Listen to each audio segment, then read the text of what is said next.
And if you can hear us. The phone's still kind of shaking. There we go.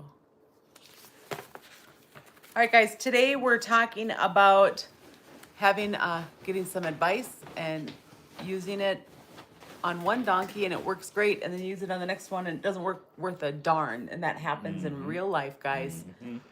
So we have 7 different points that we're going to talk about with that. But first, I want to thank all of you for being here and sticking with us. We're on day 47 out of our 50-day Go Live challenge.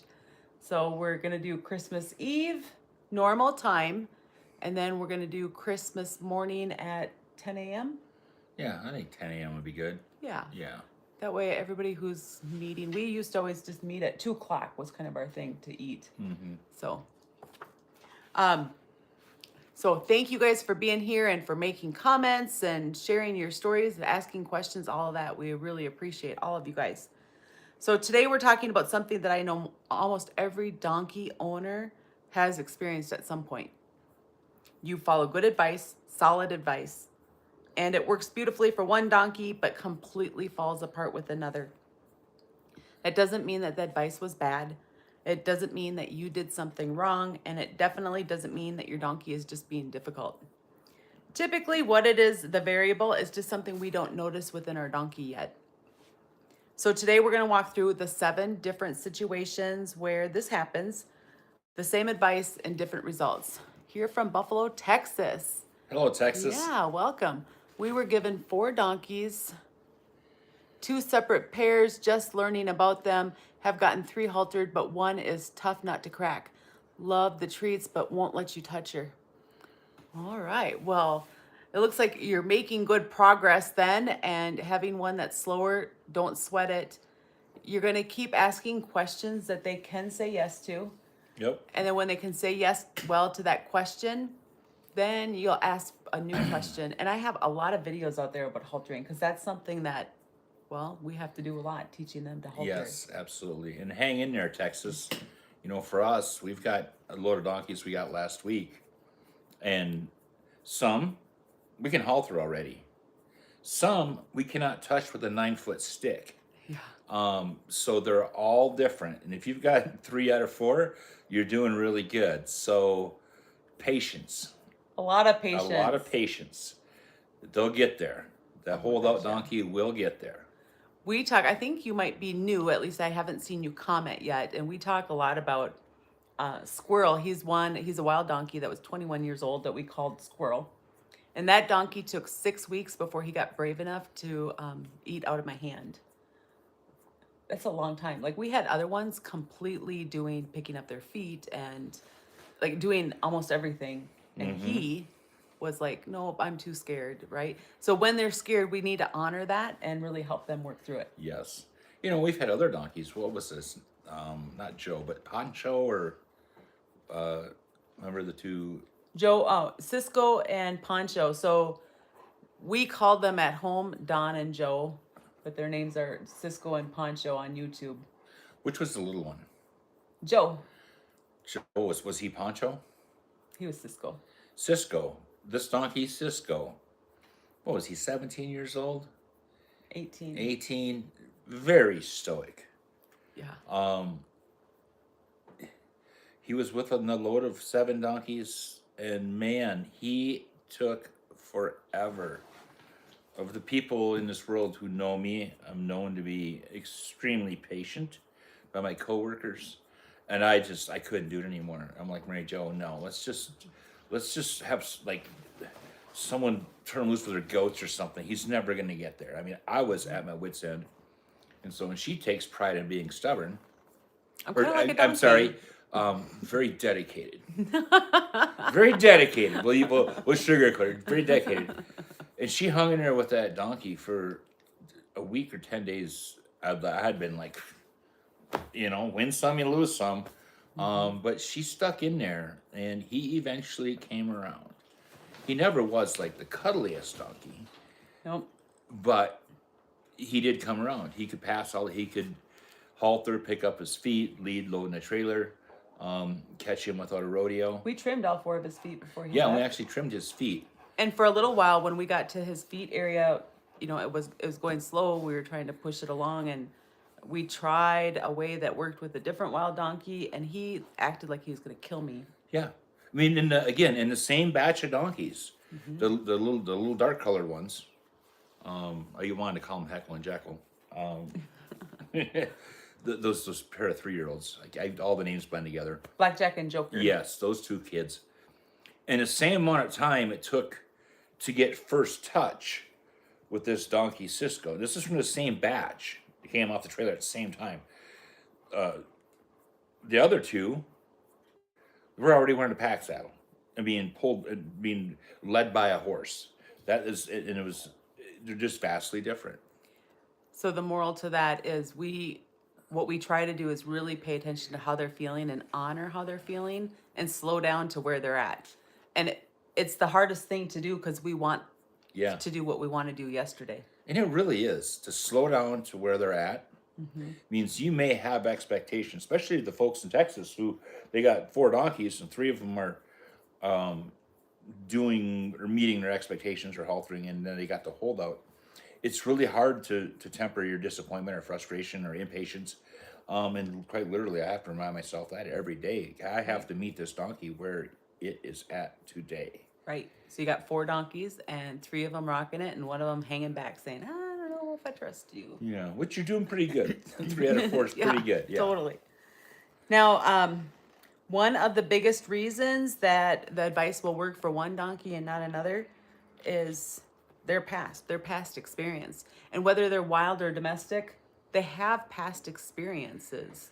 You know, it could be a mountain lion or a leaf that blew funny. It could be people experiences not recognizing where they're at. I think a lot of times donkeys, they're not necessarily abused, but they're so stoic that it's hard to read where they're at. Yeah. It's hard to recognize where they're at. So that a donkey's been exposed to people, pressure, hauling, or even just consistent handling, it's different than a donkey who hasn't. And 2 donkeys, they can look the same on the outside, but completely be in different spots. Right? Isn't that the truth? Hey, let's pick out that one because it looks like the one that did really good from that last load, and that doesn't work. Yeah. You might as well blindfold yourself to color. Right? Yeah. Right. Now, what about you guys? Do your donkeys come from the wild or are they domestic? What kind of donkeys do you guys have at home? Do they have handling or did you get them completely unhandled? I have notes because you guys know I have a type A personality. All right, so the second thing is the amount of time and training, not just their age. Now, if you are dealing with a completely unhandled donkey and they're old, they're going to be slow to trust, quick to learn, in our experience. Yeah, that's wow. Put together well. Slow to trust, quick to learn. Yeah. And if they're young, it's going to be the opposite. They're going to be quick to trust and slow to learn because they have a baby brain. They can only handle so much. And then if they've been handled already, did the person pay attention to how they're feeling or did they try to just manhandle everything or like caveman it, you know, like. Right. Because that's different. Yep. Today, the donkey that I worked with right before we came up, it was dark out. But I could just see his body was tense. So I ended up by just standing next to him. I didn't ask him any questions other than, can you relax with me standing next to you? And I was probably 5 or 8 feet from him. Yeah. Yeah. So sometimes there are questions where you just have to slow down to where they're at. And even while I was standing next to him and his body was tense and it was too dark, like it looked like he was breathing heavy. It was kind of hard to tell if he was breathing heavy, but I thought he was. He was licking and chewing while I was just standing next to him. So I was doing something that he was like processing, right? Even though I felt like I wasn't doing anything, we were making progress with that. Yep. All right, so now point number 3 for this is the environment changes everything. Advice that works in the arena might completely fall apart on the trail or vice versa. What works at a clinic might not work at home, and what works at home might not work at a clinic. And it's not stubbornness. It's always your donkey just saying, I don't know, I feel a little nervous. I feel a little uncomfortable. Yeah. Yep. And you go. You know, that's a good point. People say, oh, they're stubborn, or the stigma that donkeys are stubborn. No, they're not stubborn. They're just unrecognized. And I guess you and I have the privilege of working with these wild donkeys, and we can see and recognize these things. So I can see where now a poorly handled domestic donkey is going to present some serious challenges. Oh my gosh, yeah. Can present some serious challenges. Absolutely. And this is true whether it's a trained animal or not. I remember the clinic. So we host the Ty Evans Clinic here in Roundup, and then I'm doing the master class. So if you guys hear us talk about it, it's because he's our mentor with all this stuff. But somebody came to his clinic last year, and I don't remember if they had a horse or a mule. But normally the person was able to saddle their animal just fine. It's not a big deal. Well, she couldn't. Her animal was freaking out. And I think it was Hannah, our daughter, went to help. She got into the clinic.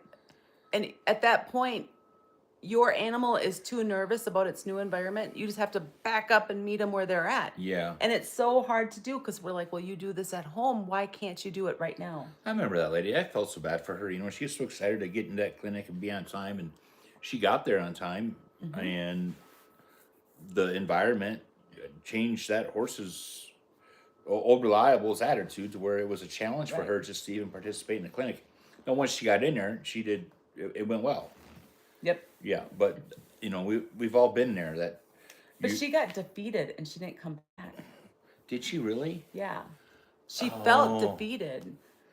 That's right. So she kept her animal there overnight one night, and then so day 3, I think it was day 3, she didn't come back, and I think that's what it was. Yeah. But don't be defeated when your animal doesn't do what it normally does. Yeah, it's not trying to be naughty. It's just it's an animal, and there's something we're missing. And if our mindset can be, oh, well, good, I wanted you to be able to learn to be comfortable in a lot of different situations, and now all of a sudden you're presented with this opportunity to help your animal feel good in different situations, take advantage of that. Because we had a horse long ago that used to pull back, and it wasn't consistent. But every once in a while, he would break his halter or lead rope. Just out the blue. We thought it was out the blue. If we had everything on film and we had a drone hovering overhead to watch what was going on, something was going on. It wasn't just he decided to be naughty that day. There was he was triggered by several events in a row, or there was something. And to try to fix it, I would go get all these different things like an umbrella, all the different things I could think of to try to scare him into pulling, to teach him. I could never get him to pull because I was trying to fix it. He would just randomly pull. Yeah. So getting all the gadgets and women ditties and things to get him to pull, to teach him to not pull. We couldn't. Yeah, I remember that. We couldn't get him to pull. It was just out of the blue. Well, we felt like it was out of the blue. Yeah, I still don't know what caused him to do that. I never will. And maybe if we were presented with the same situation now, we could help him through it. But yeah. And he was a great horse under saddle. It was just, he pulled. That was his thing. All of them have a thing, right?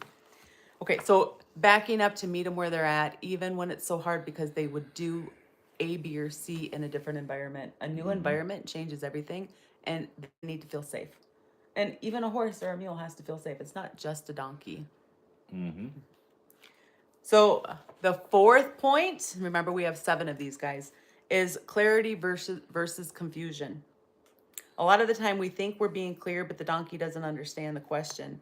And if the donkey can't understand what we're asking, or they don't trust that they can find the right answer, we want them to be curious enough to try. Yeah. Yep. Well, what does a donkey do when they don't know what to do? They shut down. They brace, they rush, or they resist, right? And then we're done. We stick their head in a corner, butt out. That's it. I'm done. So it's the same advice and different results, because the donkey understands the question in one environment, and then the next environment, they don't. They're afraid. Yeah. Yep. One time we were working on Cisco, and he was accepting me haltering him, and then he was accepting Dan haltering him. And Hannah came home. How would you fix a biting donkey? All right, we'll go to that question next. Yeah. So he's accepting myself and Dan both haltering him, and Hannah was over, so we're like, let's have Hannah try to halter him because we want him to get used to stranger danger. And it was high winds that day. We went backwards because we tried too hard. We didn't back up to where he was at. Yep. I'm like, oh, stick with it, Hannah. He'll do fine. He'll do it. He does it for Dad and I. Yeah. Yeah. Biting. Oh, sorry. Yeah, the biting donkey. Well, if you're still there, give us some more information. Is this a young donkey, old donkey, new to you? Does it live with other donkeys? Because there's different reasons for the biting. The most common one that I'm aware of is it's often for a young donkey that was either bottle fed or weaned and then taken from mama and lives as an only donkey, and it never developed the herd skills or social skills, and it just doesn't have clear boundaries. And like a puppy, even the ones who have had all the right stuff, they like to put everything in their mouth. They do. I got my jacket unzipped by a juvenile mammoth donkey today. And yeah, I didn't want to kill the curiosity and fiercely scold her, but at the same time, that's not an appropriate behavior. So let's talk about this fiercely scolding. We don't do that. Like it's pretty sometimes on accident, right? And I used to do that. He's 5 and we've had him for 3 years. So he's still pretty young. Yeah. Donkeys mature slow. So it's really common for them to come up and they want to nibble on things like, oh, what's this, right? Literally, yep, pull on your jacket. Pull on your ponytail. And we don't scold them. We don't slap them. I have done that, but I don't anymore. And the reason is we want to keep that curiosity going because a curious donkey is going to be willing to learn and to try new things. Yep. So if they came up and they're like starting to nibble on you, what do, Dan? I move away, or I put. What my favorite is put my hand up there and I fiddle with their mouth, their nose. Because if they're slightly annoying me, I'll just annoy them a little more. I don't like go, no, knock it off. It's like I want to gently distract them from that behavior.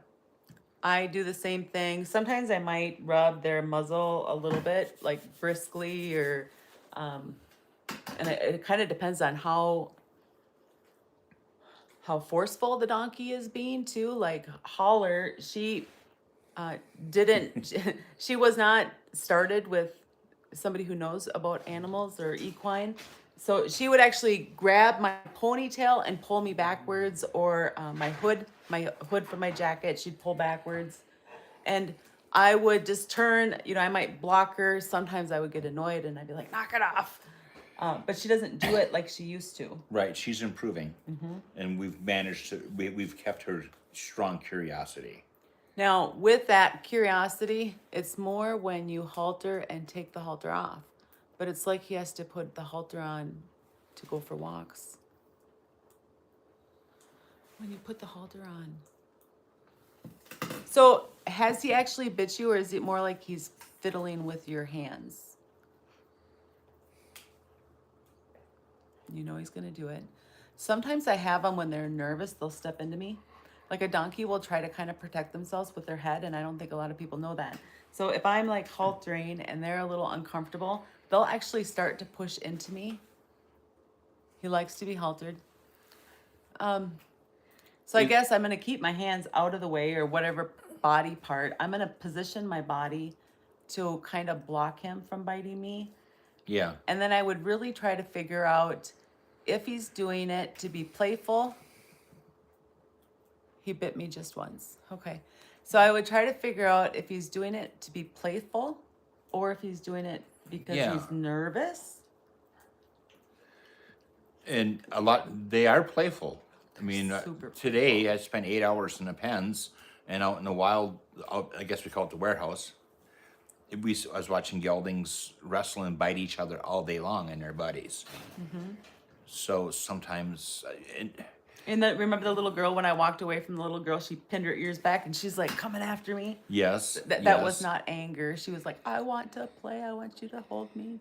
So for us, hopefully this helps Texas. For us up in north central Montana, 9 months of the year, we're wearing lots of clothes, a hoodie with a windbreaker or snow pants and mad bomber hats and mucklocks. I mean, we have a lot of clothes on. So these younger donkeys that are mouthy, they're often grabbing a vest or a sleeve that we can kind of work on brushing their nose away.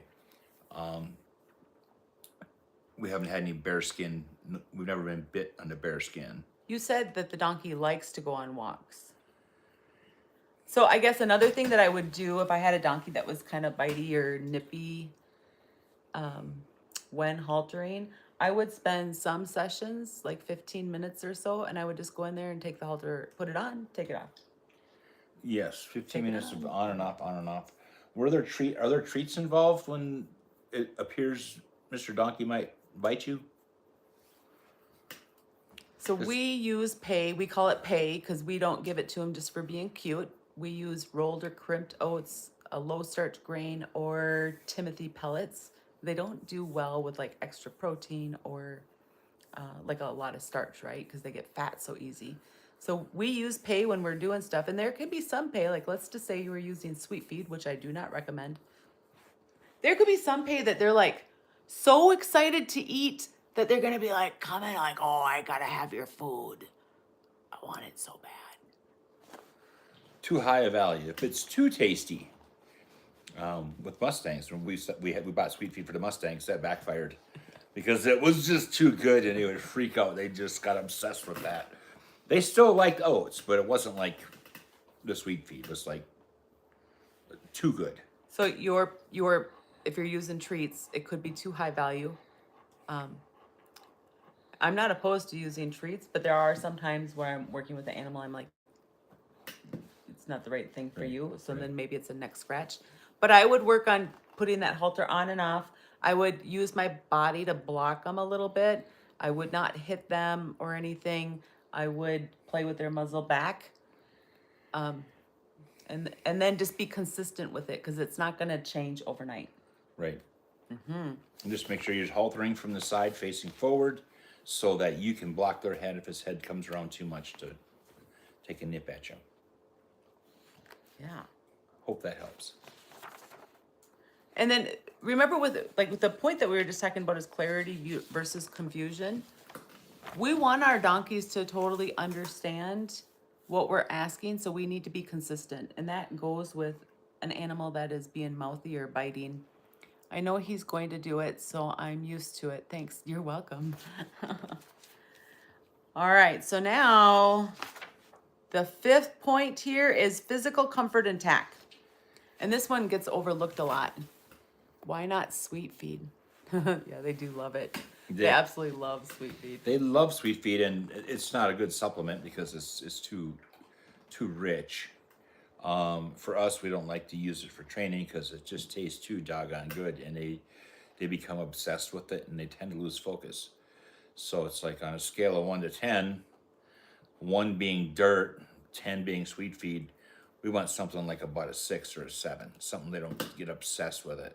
And something that doesn't have too many calories. Donkeys get overweight so fast, and when they do, it is so hard to get them healthy again. Now, if you guys have seen Seamus in any of my videos, we got him and he was being fed sweet feed and alfalfa before we got him. He came free with a mule. I didn't even want a donkey. I didn't know what I would do with one.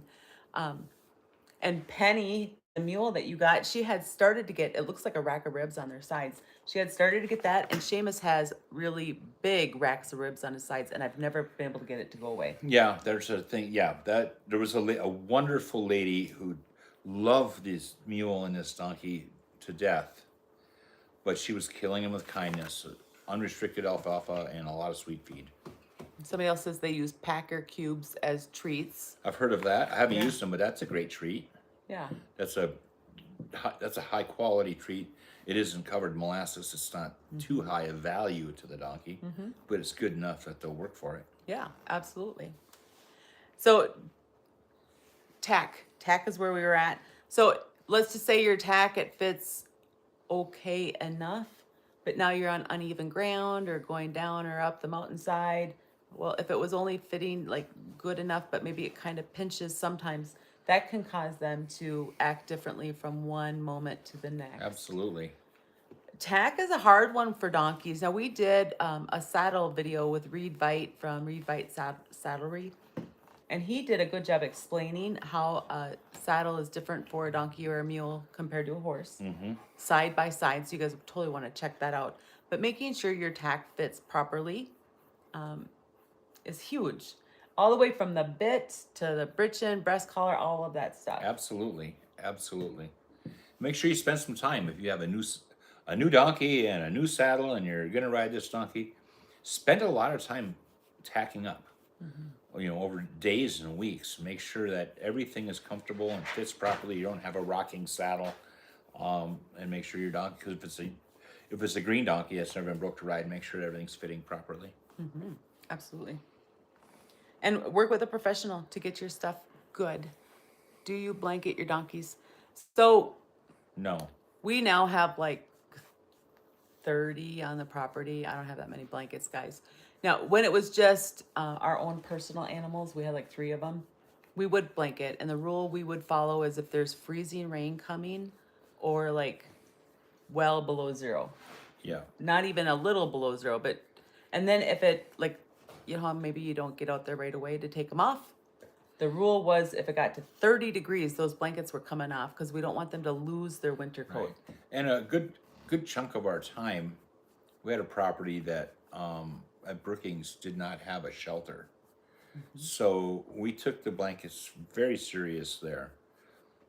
Since we've had shelters, it's really not a big thing on our radar. And here in north central Montana, we see, and this isn't an exaggeration, right out this window, you could see it if it was daylight, it's our thermometer. We will regularly hit flat ass minus 45. Not the wind chill, the ambient air temperature, minus 45. We make sure everyone's in a shelter so they're out of the wind, and make sure they have plenty of quality hay, so because eating keeps them warm.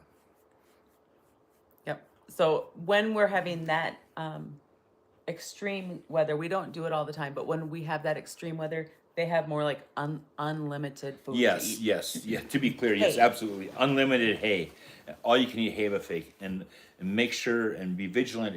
Even if you got like sometimes we have to put multiple tank heaters into one water trough just to keep the water liquid in a little spot in the middle. Make sure they've got unlimited feed and access to water that they don't have to fight through the ice to get to, and they'll keep themselves warm, keep them out of the wind. And when you see snow piled up on their back, that actually means that they have a good winter coat. Glad I hit this live, and woo, it's dang cold out there. It sure is, guys. Oh my gosh. And another thing, like a little extra tip, is Banjo is here. Welcome, Banjo. Play with their nose. Get your fingers up in their nose and get them used to having their nose played with. Honk the Donk got cast underneath the fence last winter when it was 35 and 45 below 0. We didn't know she had colic at the time, so we got her in the barn. We put a blanket on her, and then she was down and we couldn't get her up, right? The vet needed to put a tube in her nose to give her fluids. Right. And at first, we couldn't get it done, right? Right. So play with their nose ahead of time so that way if you ever have an emergency, you can get it done. Because she colicked, she got better, and then she colicked again. It was pretty darn scary. Yeah. All right, so Banjo says, let's see. Banjo says, what do y'all have in your hay or what works best? We just feed our hay. I mean, there's different opinions, but we've been really successful just straight grass hay. I mean, I think from time to time we got a good deal on some. It might have had a little bit of alfalfa mixed in it, but we try and find straight grass hay. Now, ironically, the BLM feeds alfalfa. Right. Now, if you are feeding alfalfa, it can change their energy level to make them really, even some different hays can change their energy level, as well as like if it's first cut, second cut, third cut. I have some videos about that. Yeah, I think Bermuda, I think Bermuda is one that's hotter, isn't it? I don't know enough about Bermuda to say anything intelligent. I think that's more south, isn't it? Do we have Bermuda up here? I think we do, yeah. We've got Timothy. We've got a lot of crested wheat in our area. A lot of the dry land, not the irrigated, but the dry land hay fields are crested wheat. I don't give grain when it's extra cold. We use grain for training. Or like if we have one that needs some extra vitamins and minerals, we'll give it grain. Yeah. Like the young ones. But no, we Or a don't. We rescue, just, skinny rescue dude. Yeah. Dude, he got a lot of supplements when we first got him. yeah, he did get a lot when he first came. So no, we don't grain even when it's cold outside. We use first cutting grass and second cutting Timothy. Yeah, I think Good that's choice. Good. That's a Yeah. good choice. Yes. I think the first cutting has less nutrients in it, Right? which is better for donkeys because they can kind of live off from anything. Yeah. Your yeah. barn, your fence, they can live off from anything. Just Yeah, kidding. because we got, we go through a lot of hay, and we have some donkeys who are, borderline trying to keep the weight off of them. And if I could only get my hands on first cutting hay, and that's all, and it was readily available, that'd be perfect. Yeah, if you gotta use second cutting, you gotta use second cutting, no big deal. Yep. And if you're feeding a hay that's richer or it has some alfalfa in it, make sure you're like monitoring it because we can watch. And I mean, I'm still working at it, but we can weigh their hay so we can increase it or decrease it based on their physical needs. Yes. So we're not making them fat. It And that's something that, because of Seamus, the big fat donkey, we've tried various different weight loss scenarios with him. We've done a lot of hay weighing because of Seamus, putting hay in a bag, with putting a scale and weighing it, and so we've kind of, because of Seamus, our eye has become kind of calibrated to what 2 pounds of hay looks like. And so I make sure if I'm going to go feed 8 donkeys, I kind of got my eye on if it's the right amount of hay, just simply from weighing Seamus's hay all those years. Right. And then even now, sometimes we'll weigh it. Like we don't weigh Yeah. it all the time, but we're also feeding 30 animals. So every once in a while we weigh the hay just to keep our eye good. But it is hard when you're getting hay for Yeah. 30 animals to weigh Yeah. it all. But yeah, keep track of all that so that we can keep our donkeys healthy. Because once they get those fat pockets, oh boy. They're next to impossible to get off of them. Okay, so work with a professional, make sure their feet are staying good, their tack is fitting properly. Finding halters to fit donkeys is kind of hard. I actually have somebody I'm going to talk to sometime around here about getting some custom ones made, and maybe Oh. I can start buying them wholesale from her and That'd be selling cool. them. That would be cool. Well, tell these guys, what you buy the halters, what for your average size donkey and an 11 or 12 hand donkey, what size halter are you buying off the shelf at the store? I'm getting colt size halters. Colt halters. Yeah, colt are like they have them listed by weight. So like this one is for up to 500 pounds, and this one's for up to 800. And then you have your like large or extra large for like what Stormy could wear. And the colt halters for our large standards, like Seamus, Holler, Hoot, it just barely fits them. Like I don't like how it fits them. Like it goes too far down on their nose, which we have to be careful because there's a really thin bone there. Okay. But okay. for the littler ones that are like 11, 12 hands, they seem to fit pretty decent. Probably for the most common donkey, a colt halter. Yep. And the thing, some of the donkeys you listed off are juvenile mammoths. And she's a huge wild. So, okay.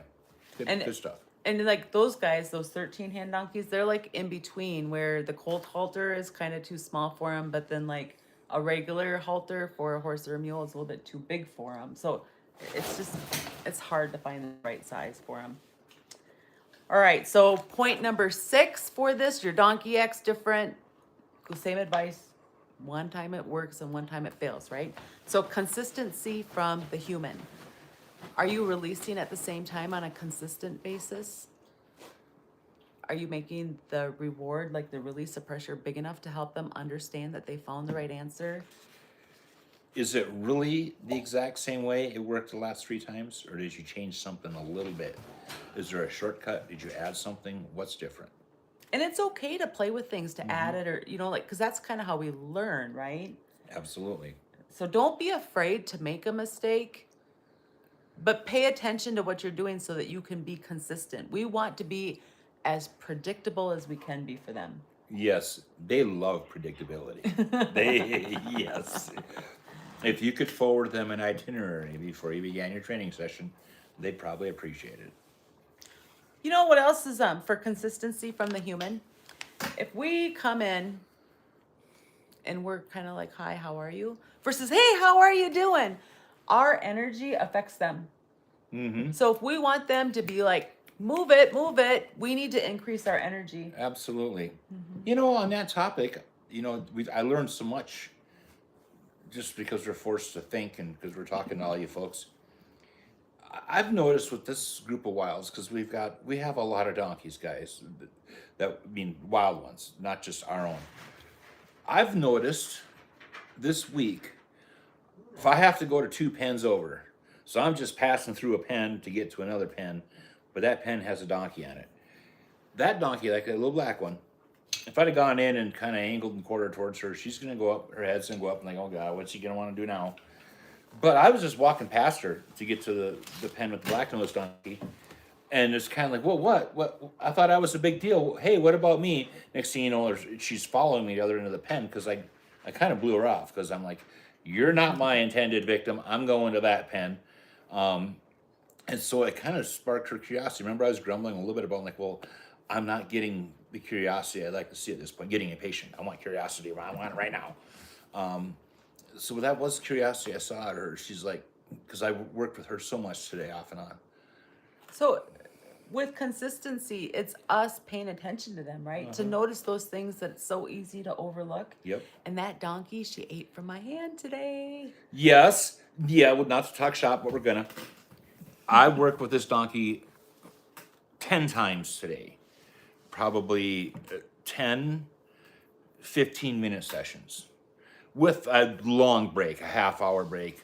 I rotated tires on a truck, and I came back and worked with her some more. And I was getting to where I could pet her withers, but she wouldn't eat from my hand. And then, you know who goes down at the end of the day, walks in there and puts out her hand, and guess who ate from her hand? Okay, so let's put this in perspective. I'm just the better trainer.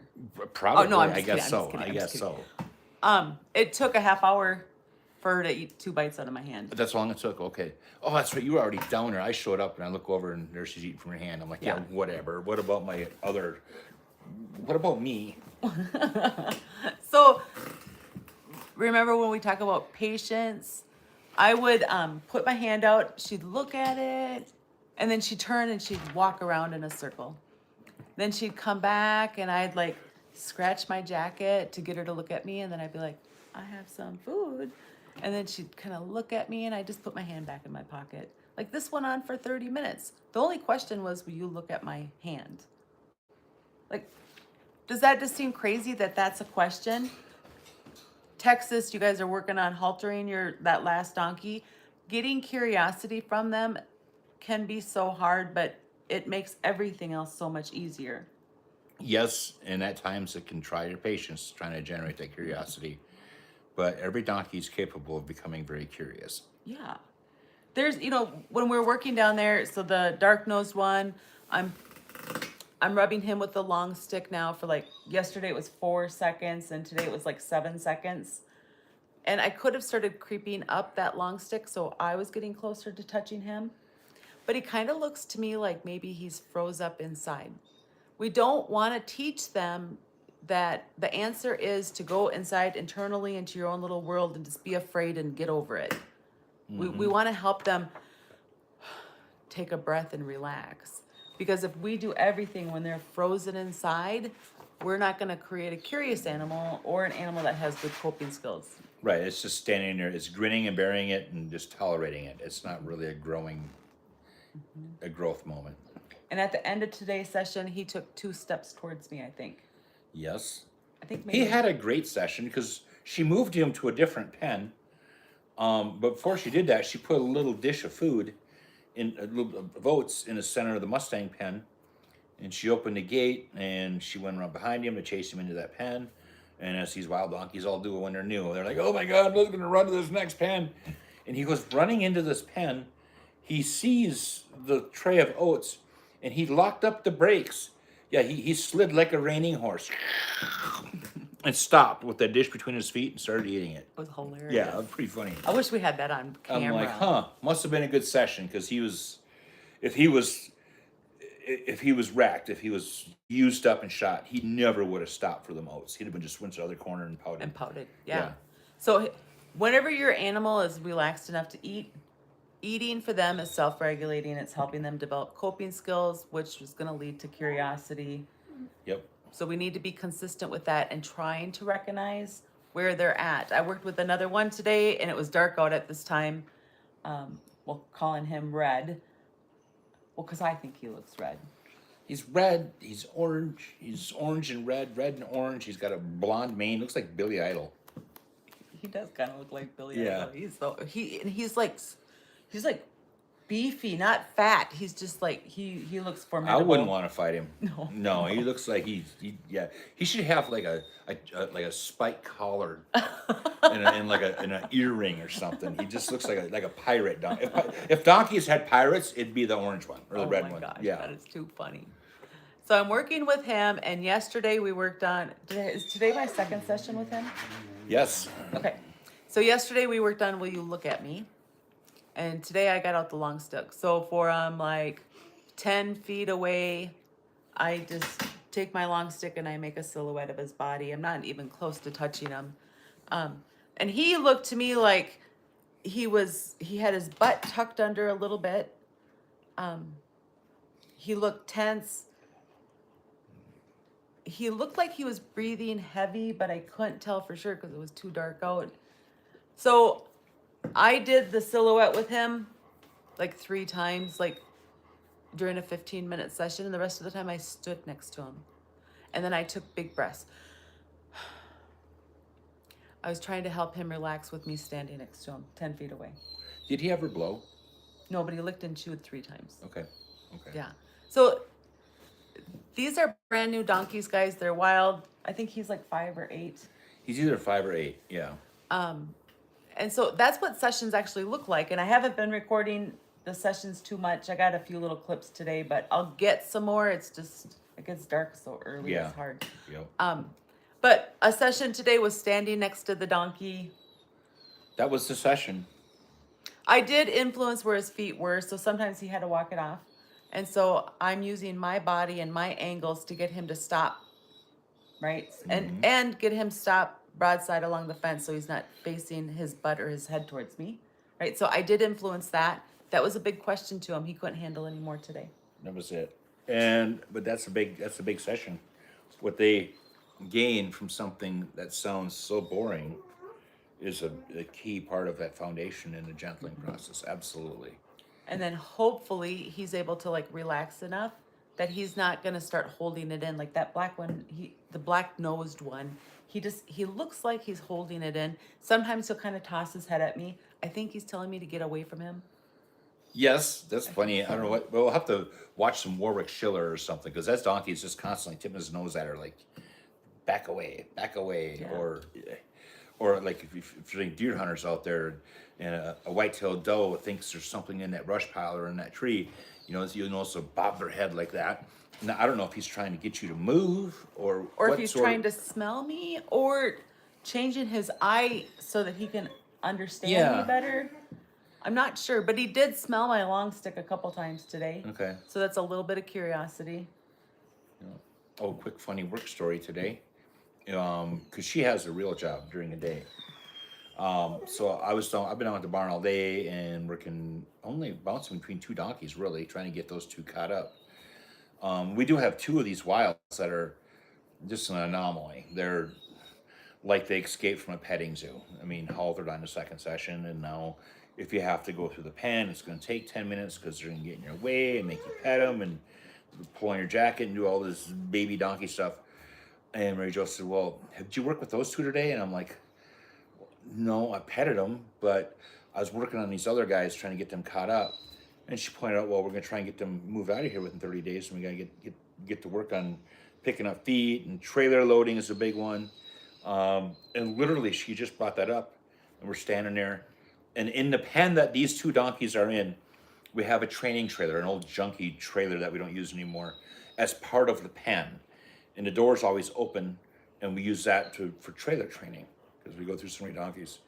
Those 2 donkeys together walked up to that trailer and decided just to jump in the trailer and go hang out in the trailer for no reason whatsoever. We didn't ask them to. We weren't even in a pen with them. So I'm like, yeah, there I got my trailer training in for the day.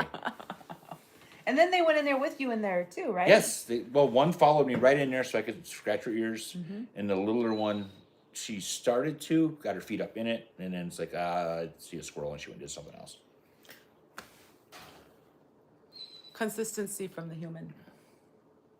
Banjo says, this is Banjo's wife. Hi, Banjo's wife. Hi, Banjo's wife. What does it mean when the donkey runs full speed at me every time I come outside? Not when he is with me, but if I'm by myself or with the kids. What does he do when he gets there? I'm gonna say he wants attention. Seamus would run at me full speed Yeah. with his ears pinned back. Seamus is famous. Seamus, the donkey we've had for, I don't know, what, 12 years now? Yeah. 10? Yep. I don't know, a long time. So, most likely, a donkey's excited to see you. It either wants attention, it just wants to be by somebody. I don't think it's necessarily a bad thing, unless it's getting there and biting you or kicking you or something. Interestingly, Ammay, I think it's Amay, Ammay. Interestingly, my tough girl jumps in the trailer before any of them. Just don't touch her. Oh my gosh. That's So- awesome. Running at you, like if your donkey is running at you and they're trying to like push on you, I would be careful, because if they're trying to play with you, they'll hurt you. They're big, even if they're not giant, they can totally hurt you. If they're coming at you to play, be cautious. If they're coming at you because they're angry, be cautious. Yeah. Um, And if no matter what reason they're coming at you, shake your arms like a chicken or something as they're getting close to you, because if it's muddy, you don't want them to slide into you or knock you over. It's just good manners for them to stop outside of your bubble. yeah.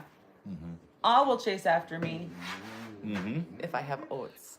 And Seamus will chase after me just because he's Seamus. You got chased after today by the baby one when you're crossing that pen. Gosh, she was so cute. Yeah. So yeah, I would just be careful. And the donkey that doesn't want to be touched when you're trailering them, just slow down. I would slow down and just try to make the trailer a good situation. So a touch could be just hi, and then give them like 2 minutes of not touching, and then touch them, and then give them 2 minutes of not touching, and feed them oats, or make it a good situation. Anything we can do to make it a good situation is better than not. Yep. Our introduction to trailer loading, we want to make it like an amusement park in that trailer. We want it to be not chaotic, but we want a very positive experience, just hanging out in a trailer. Now, this isn't a trailer training go live. However, when we first teach the donkeys to get in the trailer, we kind of often, I call it cavemanning them in. But it's not caveman and then be done. I try to get them in 3 times on the first session. And if they get in and they got to turn to get out, let them go out. The more often you do it, I feed them oats in the trailer. And I'm hoping that I can get them to take more steps in and that they can turn around and still be eating on the way out. Yep. Because we don't want them to think that they have to rush out. Right. All right, there was another question on here. Banjo, sometimes he bucks as he's running. It scares me. When he gets to me, I can't tell what he's trying to do. He moves his head into me. Does he move his head into you gently, or does he like push you backwards? I would take a video if you can, because you guys are coming out here, I think, for the camp. Yeah, send us a video of that. Yeah. We'll be able to help you out quite a bit. There was one of the ladies I was coaching, her donkey was doing that, and she was terrified out there. Like, she was terrified to even go feed her donkey. It was a donkey and two horses. And she thought that donkey would try to climb up over top her and her husband. And it wasn't trying to be mean, it was trying to play. We do have to teach them that they can't play with us the way they play with the donkey. Yes. Because that's just too dangerous. All right, so let's see. Purpose and motivation. Seamus can speak to this one very well. Why are we doing this?